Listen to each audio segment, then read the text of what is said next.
Hi dears, elemental PSCയുടെ PYQ സീരീസിലേക്ക് സ്വാഗതം. നമ്മളിപ്പോൾ പഠിച്ചുകൊണ്ടിരിക്കുന്നത് 2021 നടന്ന ഡിഗ്രി ലെവൽ പ്രിലിംസിൻ്റെ സ്റ്റേജ് 1 ക്വസ്റ്റ്യൻ പേപ്പറാണ്. അപ്പോൾ കഴിഞ്ഞ വീഡിയോയിൽ നമ്മളിതിൻ്റെ പാർട്ട് 1 ചെയ്തിരുന്നു. അതിനകത്ത് 20 ചോദ്യങ്ങളാണ് കവർ ചെയ്തത്. ഹിസ്റ്ററി, ജോഗ്രഫി, എക്കണോമിക്സ് എന്നിവയിൽ നിന്ന് വന്നിട്ടുള്ള 20 ചോദ്യങ്ങൾ കവർ ചെയ്തു. ഇന്നത്തെ വീഡിയോയിൽ നമ്മൾ കോൺസ്റ്റിറ്റ്യൂഷൻ, സാഹിത്യം ഇവയിൽ നിന്നും വന്നിട്ടുള്ള ചോദ്യങ്ങളാണ് നോക്കുന്നത്. So welcome back to elemental PSC.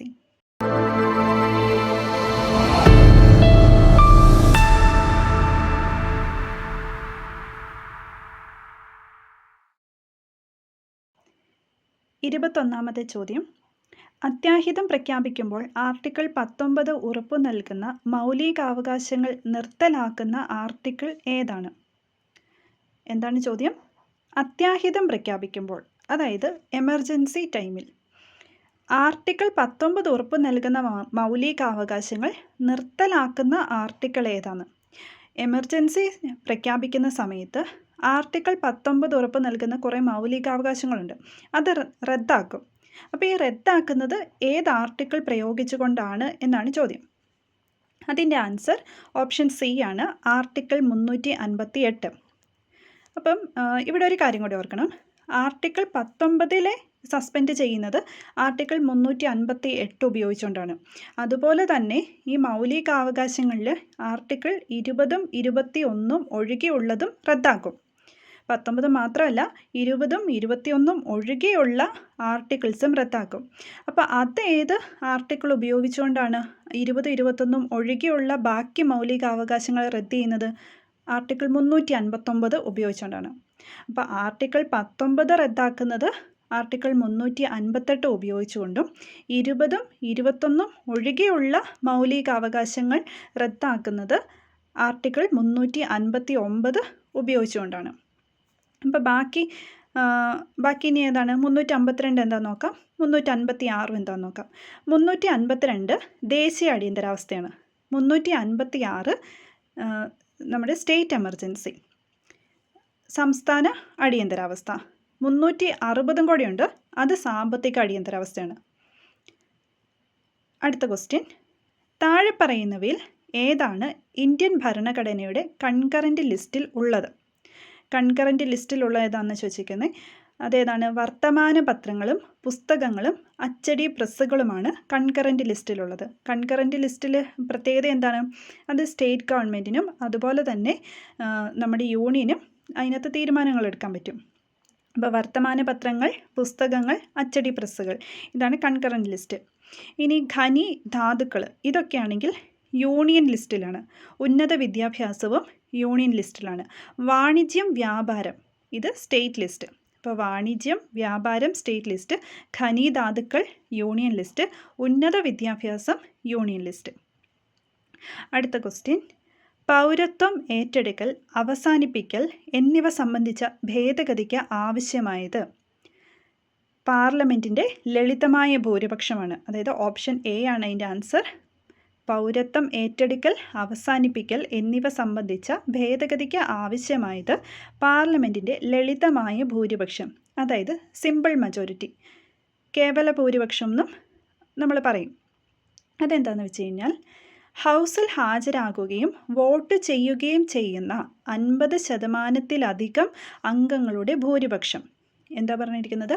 ഹൗസിൽ ഹാജരായാൽ മാത്രം മതിയോ? പോരാ. ഈ ഹാജരായവരിൽ വോട്ട് ചെയ്യുകയും ചെയ്യുന്ന 50% അംഗങ്ങളുടെ ഭൂരിപക്ഷത്തെയാണ് സിമ്പിൾ മജോറിറ്റി എന്ന് പറയുന്നത്. അതായത് ഒരു എക്സാമ്പിളിന് ലോക്സഭ എടുക്കുക.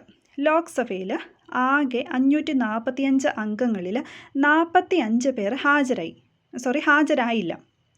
ലോക്സഭയിൽ ആകെ 545 അംഗങ്ങളുണ്ടെന്ന് വിചാരിക്കുക. അതിനകത്ത് 45 പേര് ഹാജരാകാതെയും, ഇനി ഈ ഹാജരായവർ എത്രയാണ്? 500 പേര് ഹാജരായി. പക്ഷേ ഇതിൽ 100 പേര് വോട്ടെടുപ്പിൽ നിന്നും വിട്ടുനിന്നു. 545 പേരിൽ 45 പേര് ഹാജരായില്ല സഭയിൽ. ഇനി സഭയിൽ ഹാജരായിട്ടുള്ള 500 പേരിൽ 100 പേര് വോട്ടെടുപ്പിൽ നിന്നും വിട്ടുനിന്നു. ഇനി വോട്ട് ചെയ്തത് അപ്പോൾ എത്ര പേരാണ്? 400 അംഗങ്ങൾ മാത്രമാണ് വോട്ട് ചെയ്തത്. അവർ ഹാജരായി വോട്ട് ചെയ്യുകയാണ് ചെയ്തത്. അപ്പോൾ ഹാജരായവരിൽ 400 അംഗങ്ങൾ വോട്ട് ചെയ്തു. അപ്പോൾ ഈ സാഹചര്യത്തിൽ നമ്മൾ കേവല ഭൂരിപക്ഷം എന്ന് പറയുന്നത് ഈ 400ൻ്റെ പകുതിയും അതിനോട് 1 കൂട്ടുക. അതായത് 201. 400ൻ്റെ പകുതി 200 പ്ലസ് 1, അതാണ് കേവല ഭൂരിപക്ഷം. 50% പ്ലസ് 1, ഇതിനാണ് കേവല ഭൂരിപക്ഷം അഥവാ സിമ്പിൾ മജോറിറ്റി എന്ന് പറയുന്നത്. അപ്പോൾ പൗരത്വം ഏറ്റെടുക്കൽ, അവസാനിപ്പിക്കൽ എന്നിവ സംബന്ധിച്ച ഭേദഗതിക്ക് പാർലമെൻറ്റിൻ്റെ ലളിതമായ ഭൂരിപക്ഷമാണ് ആവശ്യമായിട്ടുള്ളത്.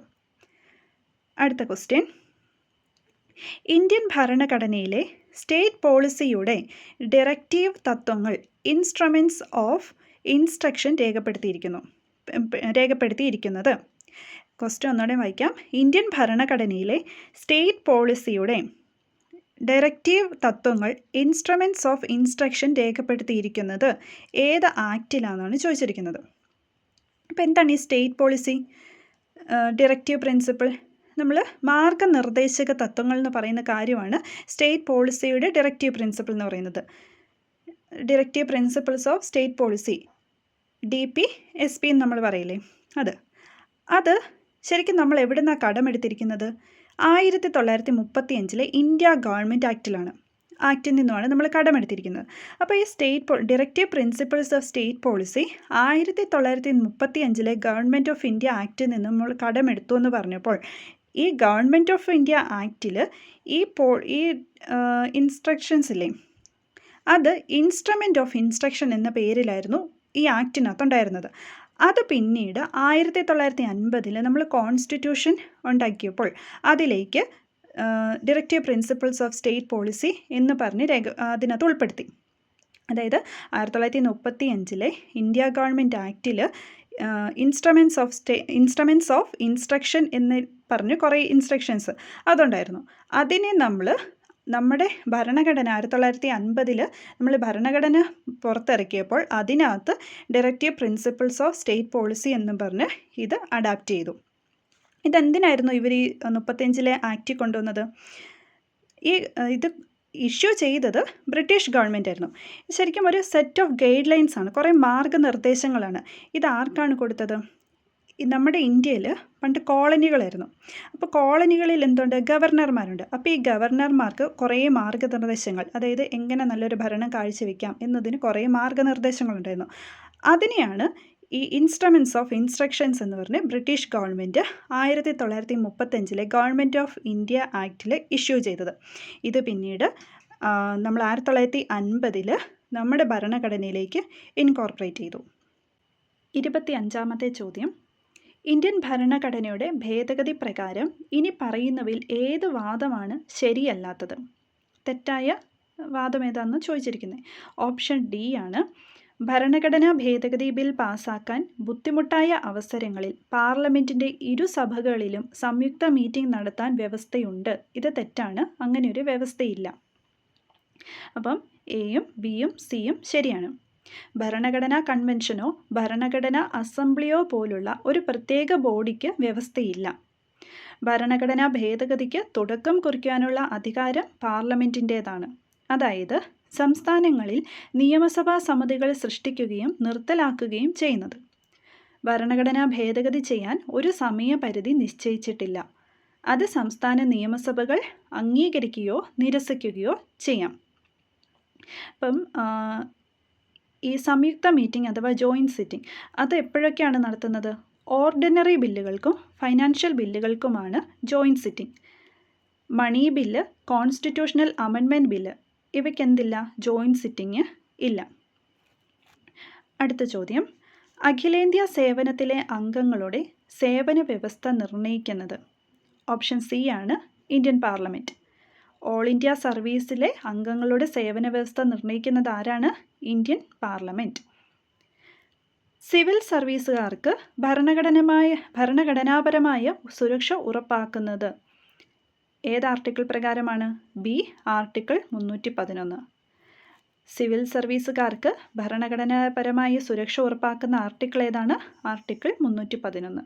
അപ്പോൾ അതിൻ്റെ ബാക്കി ഓപ്ഷൻസും കൂടെ നോക്കാം.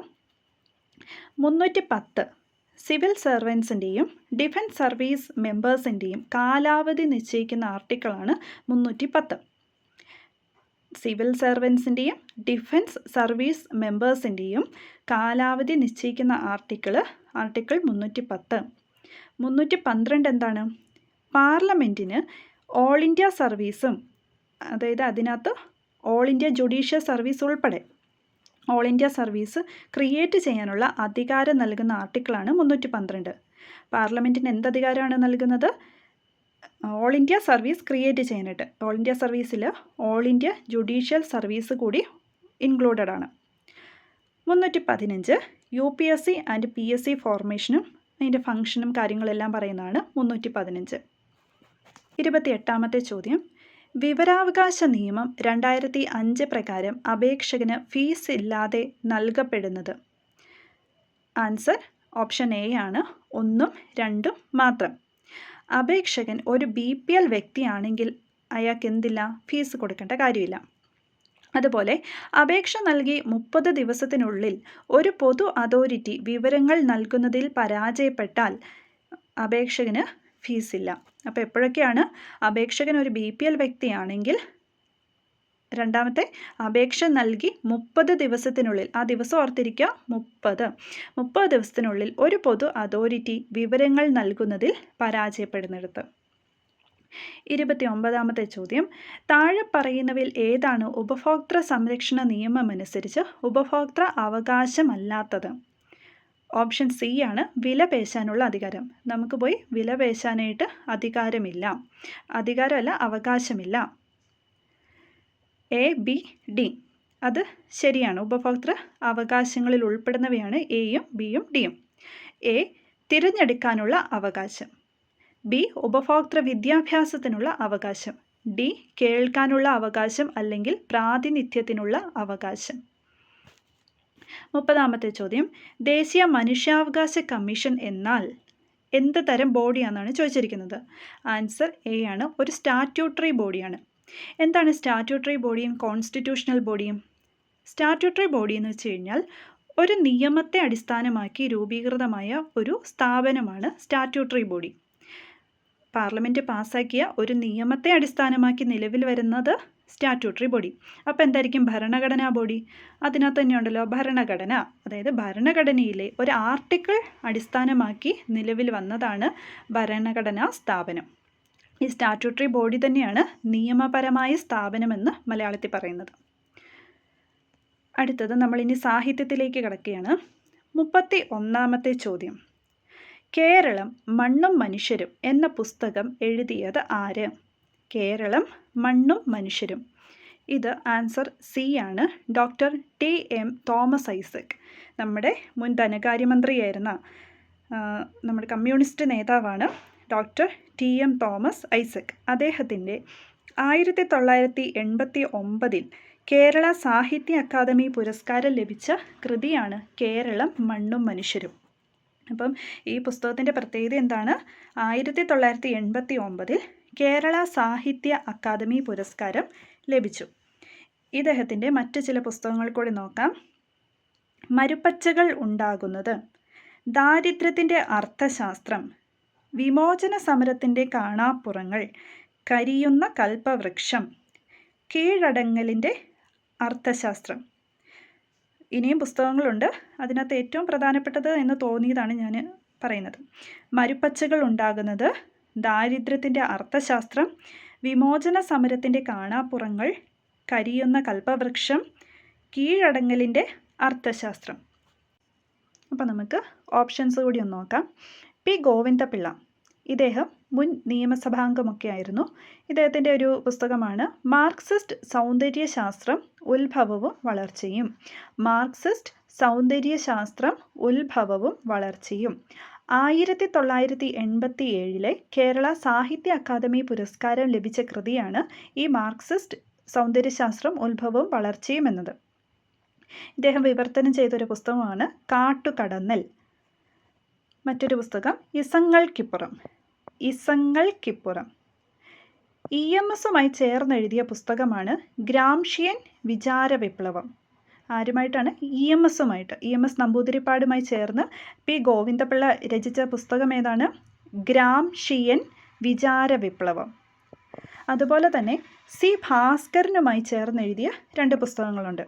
മെയ് ദിനം, വിപ്ലവങ്ങളുടെ ചരിത്രം. സി ഭാസ്കരനുമായി ചേർന്ന് എഴുതിയ പുസ്തകങ്ങൾ ഏതൊക്കെയാണ്? 1 മെയ് ദിനം, 2 വിപ്ലവങ്ങളുടെ ചരിത്രം. അടുത്ത ആളാരാണ്? MGS നാരായണൻ. ചരിത്ര പണ്ഡിതനാണ് ഇദ്ദേഹം. പണ്ഡിതനായിരുന്നു. ഇദ്ദേഹത്തിൻ്റെ പ്രധാനപ്പെട്ട പുസ്തകങ്ങൾ പെരുമാൾസ് ഓഫ് കേരള, ഇത് ഇംഗ്ലീഷാണ്. പെരുമാൾസ് ഓഫ് കേരള. ഇവർക്കെല്ലാം ഒരുപാട് പുസ്തകങ്ങളുണ്ട്. ഇതിനകത്ത് ഏറ്റവും പ്രധാനപ്പെട്ടത് മാത്രമേ പറയുന്നുള്ളൂ. അടുത്ത പുസ്തകം കോഴിക്കോടിൻ്റെ കഥ, സാഹിത്യ അപരാധങ്ങൾ, സെക്യുലർ ജാതിയും സെക്യുലർ മതവും, കേരള ചരിത്രത്തിൻ്റെ അടിസ്ഥാന ശിലകൾ. ഒന്നുകൂടെ ഞാൻ പറയാം. പെരുമാൾസ് ഓഫ് കേരള, കോഴിക്കോടിൻ്റെ കഥ, സാഹിത്യ അപരാധങ്ങൾ, സെക്യുലർ ജാതിയും സെക്യുലർ മതവും, കേരള ചരിത്രത്തിൻ്റെ അടിസ്ഥാന ശിലകൾ. അടുത്ത ഓപ്ഷൻ EMS നമ്പൂതിരിപ്പാട്. EMSനെ പറ്റി നോക്കുമ്പോൾ ഇദ്ദേഹത്തിൻ്റെ ആദ്യ ലേഖനം പ്രസിദ്ധീകരിക്കുന്നത് പാശുപത മാസികയിലാണ്. അപ്പം EMSൻ്റെ ആദ്യ ലേഖനം പ്രസിദ്ധീകരിച്ച മാസിക ഏതാണ്? പാശുപദം. 1926 ഈ മാസികയിൽ ലേഖനം പ്രസിദ്ധീകരിക്കുന്നത്. അപ്പം 1926 പാശുപദം മാസികയിലാണ് EMSൻ്റെ ആദ്യ ലേഖനം പ്രസിദ്ധീകരിക്കുന്നത്. ഫ്രഞ്ച് വിപ്ലവവും നമ്പൂതിരി സമുദായവും, ഇത് അദ്ദേഹത്തിൻ്റെ മറ്റൊരു ലേഖനമാണ്. ഫ്രഞ്ച് വിപ്ലവവും നമ്പൂതിരി സമുദായവും. ഈ ലേഖനം 1927 യോഗക്ഷേമം മാസികയിലാണ് പ്രത്യക്ഷപ്പെടുന്നത്. അപ്പം 1927 യോഗക്ഷേമ മാസികയിൽ അച്ചടിച്ചു വന്ന ലേഖനം ഏതാണ്? ഫ്രഞ്ച് വിപ്ലവവും നമ്പൂതിരി സമുദായവും. EMSൻ്റെ ആത്മകഥയുടെ പേര് ആത്മകഥ. 1970 കേരള സാഹിത്യ അക്കാദമി പുരസ്കാരം ഇദ്ദേഹത്തിൻ്റെ ആത്മകഥയ്ക്ക് ലഭിച്ചു. 1970 കേരള സാഹിത്യ അക്കാദമി പുരസ്കാരം ഇദ്ദേഹത്തിൻ്റെ ആത്മകഥയ്ക്ക് ലഭിക്കുകയുണ്ടായി. ആത്മകഥയുടെ പേരെന്താണ്? ആത്മകഥ. മറ്റ് പുസ്തകങ്ങൾ കൂടി നോക്കാം. ഗാന്ധിയും ഗാന്ധിസവും, ഒരു ഇന്ത്യൻ കമ്മ്യൂണിസ്റ്റിൻ്റെ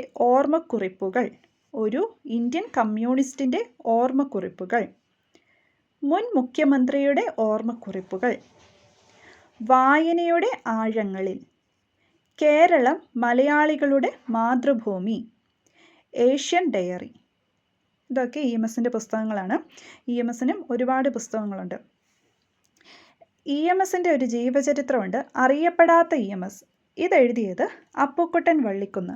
EMSൻ്റെ ജീവചരിത്രം അറിയപ്പെടാത്ത EMS ഇതെഴുതിയതാരാണ്? അപ്പുക്കുട്ടൻ വള്ളിക്കുന്ന്. 32ാമത്തെ ചോദ്യം, താഴെ പറയുന്നവയിൽ ആരാണ് വിദ്യാവിനോദിനിയുടെ കർത്താവ്? വിദ്യാവിനോദിനി എന്ന് പറയുന്നത് ഒരു സാഹിത്യ മാസികയായിരുന്നു. ഇതിൻ്റെ പത്രാധിപർ അല്ലെങ്കിൽ ഇതിൻ്റെ കർത്താവ് എന്ന് പറയുന്നത് CP അച്യുതമേനോനാണ്. Option A CP Achutha Menon. CP Achutha Menon ആരാണ്? സാഹിത്യ നിരൂപകനൊക്കെയാണ്. ഇദ്ദേഹത്തെ പറ്റി നമ്മൾ ഇതിൻ്റെ പാർട്ട് 1 വീഡിയോയിൽ ഇട്ടിട്ടുണ്ട്. സെക്കൻഡ് ക്വസ്റ്റ്യൻ ആണ്. പാർട്ട് 1 വീഡിയോയിൽ 2ാമത്തെ ചോദ്യത്തിൽ CP അച്യുതമേനോനെ പറ്റി പറഞ്ഞിട്ടുണ്ട്. അടുത്ത ഓപ്ഷൻ നോക്കാം. കെ നാരായണ കുരുക്കൾ. ഇദ്ദേഹത്തിൻ്റെ ഏറ്റവും പ്രസിദ്ധമായ ഒരു നോവലാണ് പാറപ്പുറം.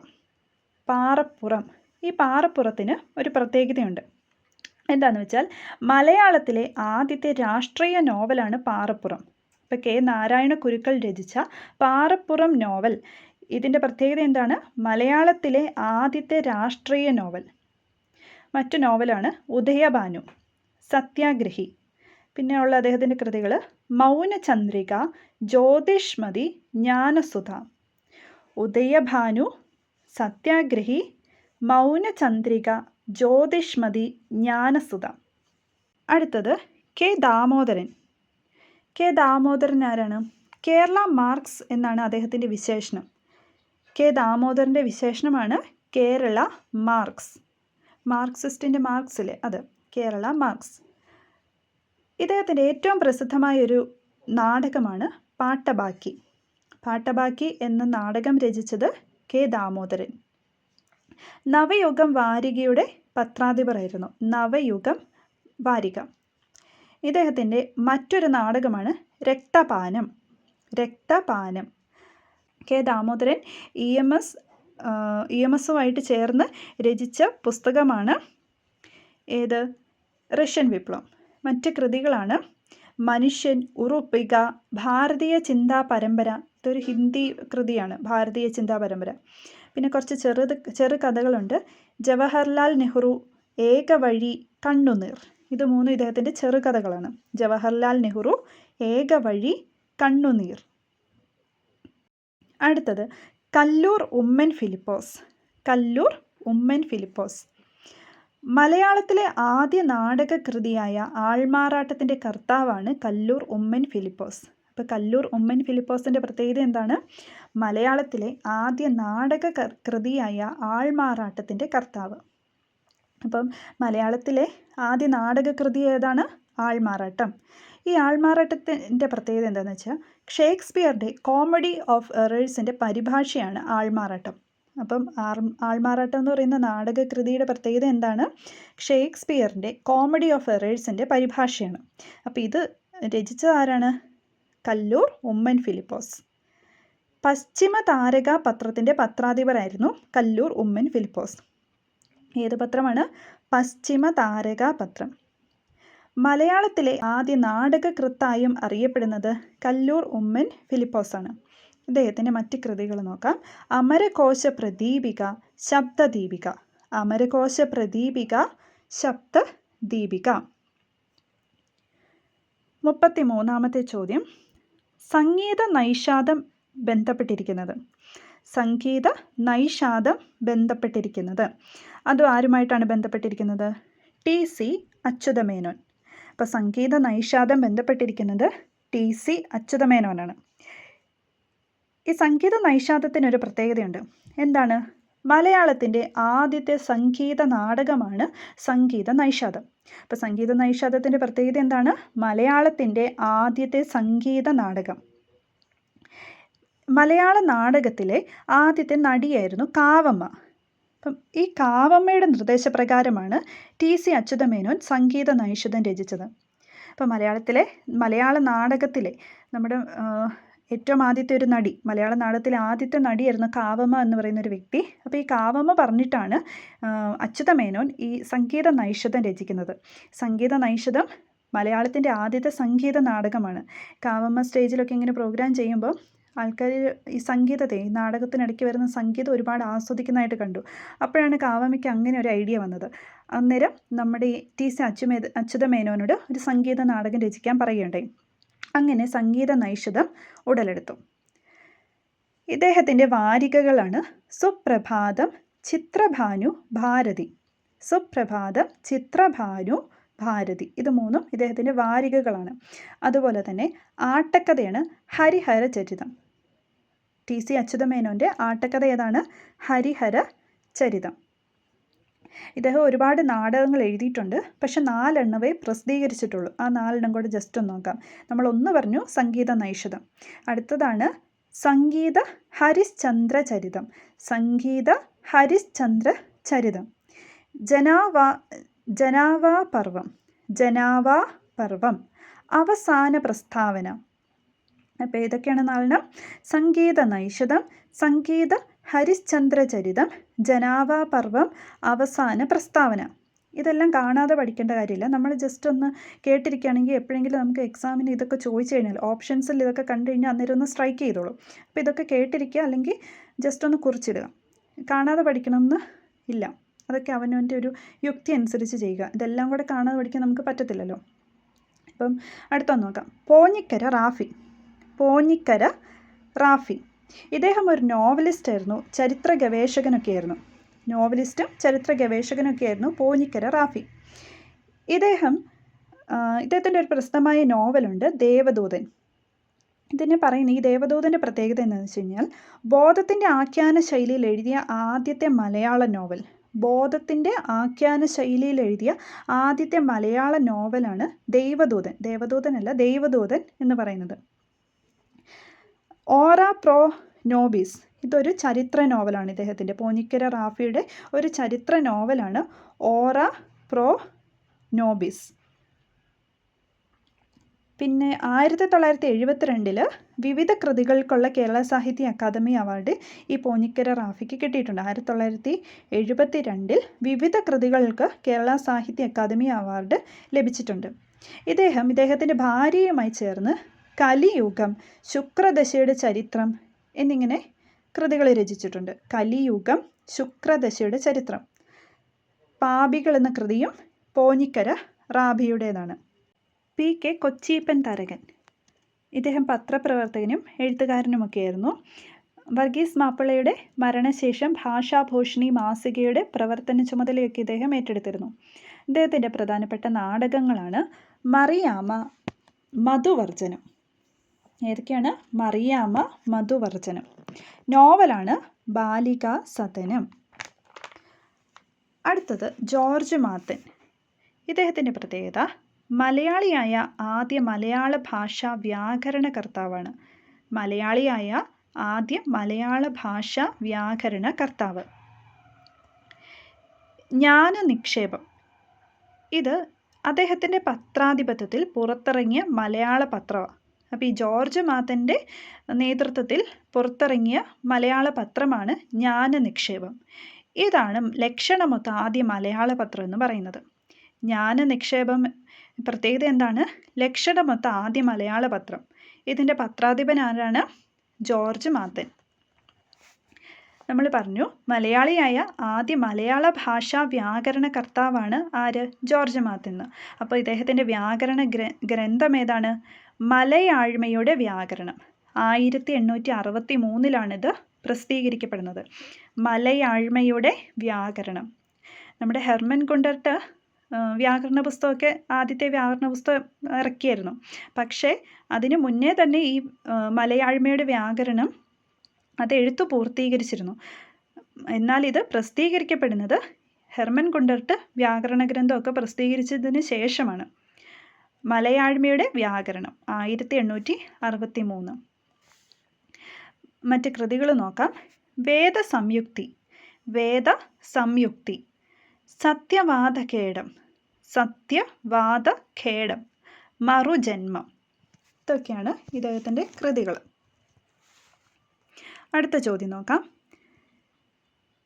അടുത്തത് നമ്മൾ 35ാമത്തെ ചോദ്യമാണ് നോക്കുന്നത്. 34 കായികമാണ്. അത് നമുക്ക് അടുത്ത വീഡിയോയിൽ നോക്കാം. 35 ഈ സാഹിത്യം ഈ കൂടി അങ്ങ് തീർന്നു പോകുമല്ലോ, അതുകൊണ്ട് 35 നോക്കുന്നത്. കൊടുപ്പുന്ന എന്നത് ആരുടെ തൂലികാനാമമാണ്? കൊടുപ്പുന്ന ആരുടെയാ? ഗോവിന്ദ ഗണകൻ. ഓപ്ഷൻ സി ആണ് ആൻസർ, ഗോവിന്ദ ഗണകൻ. കൊടുപ്പുന്ന എന്നത് ആരുടെ തൂലികാനാമമാണ്? ഗോവിന്ദ ഗണകൻ. നമുക്ക് ഓപ്ഷൻസ് നോക്കാം. ഇതിനകത്ത് രാമൻ നായർ, ഏത് രാമൻ നായരാന്ന് ഇനിഷ്യലൊന്നും തന്നിട്ടില്ല. അതുകൊണ്ട് നമുക്ക് തൽക്കാലം വേങ്ങയിൽ കുഞ്ഞിരാമൻ നായരെ പഠിക്കാം.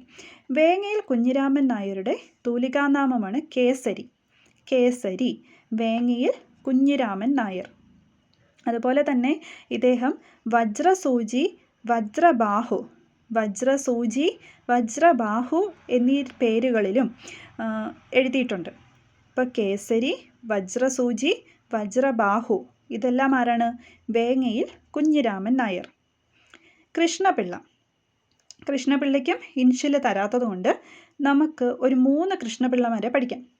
EV കൃഷ്ണപിള്ള, അദ്ദേഹത്തിൻ്റെ തൂലികാനാമം EV കൃഷ്ണപിള്ള, EV. കുറ്റിപ്പുഴ കൃഷ്ണപിള്ള, അദ്ദേഹത്തിൻ്റേത് കുറ്റിപ്പുഴ കൃഷ്ണപിള്ള, കുറ്റിപ്പുഴ. അപ്പം മീശാൻ ആരാണ്? മീശാൻ KS കൃഷ്ണപിള്ളയാണ്. മീശാൻ ആരാണ്? KS കൃഷ്ണപിള്ള. അടുത്ത ആൾ T രാമചന്ദ്രൻ, അദ്ദേഹത്തിൻ്റേത് TR. T രാമചന്ദ്രൻ്റെ തൂലികാനാമം എന്താണ്? TR. അപ്പോൾ നമുക്ക് ഒരു രാമചന്ദ്രനെയും കൂടെ പഠിക്കാം. R രാമചന്ദ്രൻ നായർ. ഇദ്ദേഹത്തിൻ്റെ തൂലികാനാമമാണ് തുളസീവനം. അപ്പോൾ T Ramachandran TR, R Ramachandran Nair Thulaseevanam. അപ്പോൾ നമ്മൾ ഇന്നത്തെ ക്ലാസ്സിൽ കോൺസ്റ്റിറ്റ്യൂഷനും സാഹിത്യവും സംബന്ധിച്ച ചോദ്യങ്ങൾ കണ്ടു. ഇനി അടുത്ത ക്ലാസ്സുകളിലായിട്ട് ബാക്കി ചോദ്യങ്ങൾ കൂടി നമുക്ക് കവർ ചെയ്യാം. അപ്പോൾ എല്ലാവരും നന്നായിട്ട് പഠിക്കുക.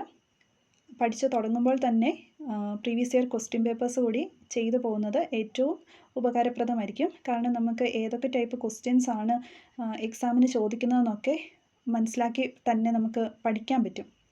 അതുകൊണ്ട് എല്ലാവരും മാക്സിമം PYQs ഒക്കെ ആദ്യം തന്നെ ചെയ്ത് ശീലിക്കുക. അപ്പം എല്ലാവർക്കും വീഡിയോ ഇഷ്ടപ്പെട്ടു എങ്കിൽ ലൈക്ക് ചെയ്യുക, ഷെയർ ചെയ്യുക, സബ്സ്ക്രൈബ് ചെയ്യുക. അഭിപ്രായങ്ങളും നിർദ്ദേശങ്ങളും കോമൻറ്റ് സെക്ഷനിൽ രേഖപ്പെടുത്തുക. താങ്ക്